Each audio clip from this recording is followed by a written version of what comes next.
السلام علیکم ورحمۃ اللہ وبرکاتہ نحمدہ ونصلی علی رسولہ الکریم اما بعد اعوذ باللہ من الشیطان الرجیم بسم اللہ الرحمن الرحیم رب اشرح لی صدری ویسر لی امری واحلل عقدۃ من لسانی یفقہوا قولی۔ کیسے ہیں آپ سب؟ امید ہے ایمان اور صحت کی بہترین حالت میں ہوں گے۔ اللہ تعالیٰ سے دعا ہے اللہ تعالیٰ آپ سب کو اپنے حفظ و ایمان میں رکھے، آمین۔ آج کا ہمارا ٹاپک ہے وقف کا بیان۔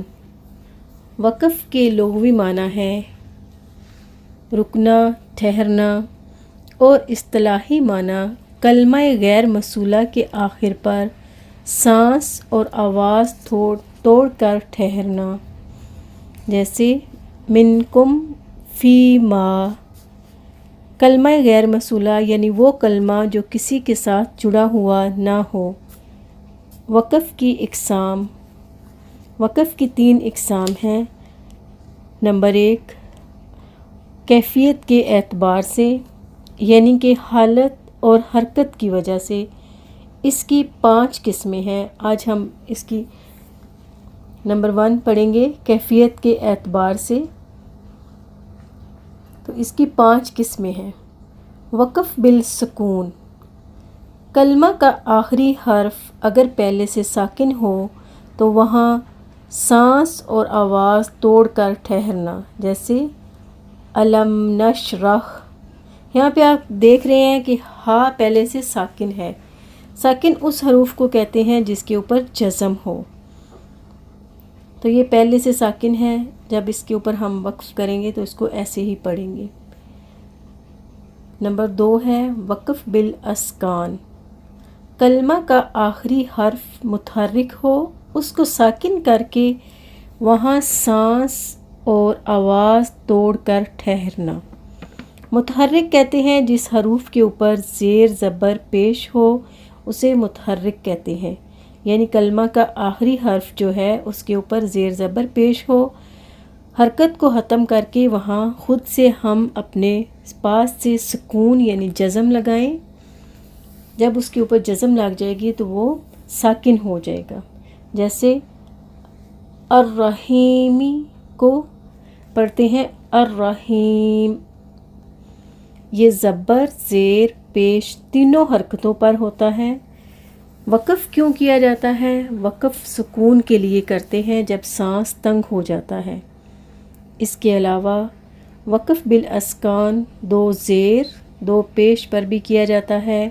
الٹی پیش پر بھی وقف بالاسکان ہوتا ہے اور کھڑی زیر پر بھی۔ نمبر 3 ہے وقف بالاشمام۔ کلمہ کے آخری حرف کو ساکن کر کے ہونٹوں سے ضمہ کی طرف اشارہ کرنا، جیسے نستعین۔ یہ صرف پیش پر ہوتا ہے، اس کا تعلق دیکھنے والے پر ہے، اور ضمہ کہتے ہیں پیش کو۔ 2 پیش پر بھی وقف بالاشمام کیا جاتا ہے۔ نمبر 4 ہے وقف بالروم۔ کلمہ کے آخری حرف کی حرکت کو آہستہ آواز میں پڑھنا کہ قریب والا ہی سن سکے، جیسے الرحیم، نستعین۔ یہ زیر اور پیش دونوں پر ہوتا ہے۔ نمبر 5 ہے وقف بالابدال۔ ابدال کے معنی ہے بدلنا۔